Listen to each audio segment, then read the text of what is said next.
आज की कहानी का नाम है अहिल्या की कथा।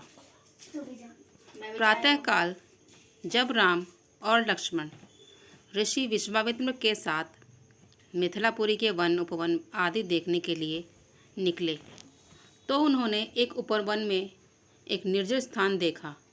राम बोले, भगवान, यह स्थान देखने में तो आश्रम जैसा दिखाई देता है, किंतु क्या कारण है कि यहाँ कोई ऋषि या मुनि दिखाई नहीं देते।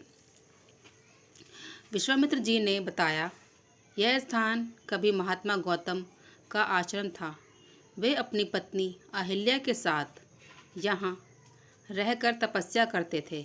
एक दिन जब गौतम ऋषि आश्रम के बाहर गए थे तो उनकी अनुपस्थिति में इंद्र ने गौतम के वेश में आकर अहिल्या से प्रणय याचना की।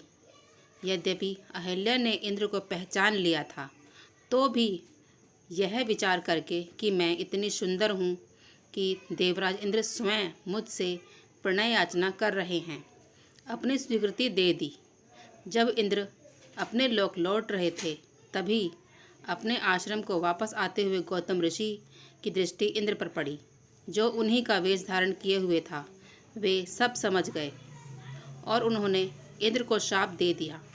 इसके बाद उन्होंने अपनी पत्नी को शाप दिया कि रे दुराचारिणी, तू हजारों वर्ष तक केवल हवा पीकर कष्ट उठाती हुई यहाँ राख में पड़ी रहे। जब राम इस वन में प्रवेश करेंगे तभी उनकी कृपा से तेरा उद्धार होगा, तभी तू अपना पूर्व शरीर धारण करके मेरे पास आ सकेगी। यह कहकर गौतम ऋषि इस आश्रम को छोड़कर हिमालय पर जाकर तपस्या करने लगे। इसीलिए हे राम, अब तुम आश्रम के अंदर जाकर अहिल्या का उद्धार करो। विश्वामित्र जी की बात सुनकर वे दोनों भाई आश्रम के भीतर प्रविष्ट हुए। वहाँ तपस्या में निरत अहिल्या कहीं दिखाई नहीं दे रही थी, केवल उसका तेज संपूर्ण वातावरण में व्याप्त हो रहा था। जब अहिल्या की दृष्टि राम पर पड़ी तो उनके पवित्र दर्शन पाकर एक बार फिर सुंदर नारी के रूप में दिखाई देने लगी। नारी रूप में अहिल्या को सम्मुख पाकर राम और लक्ष्मण ने श्रद्धापूर्वक उनके चरण स्पर्श किए।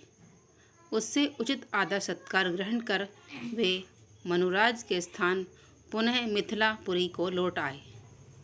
आपको यह कथा अच्छी लगी हो तो प्लीज़ हमें लाइक करें, सब्सक्राइब करें और शेयर करें। Thank you.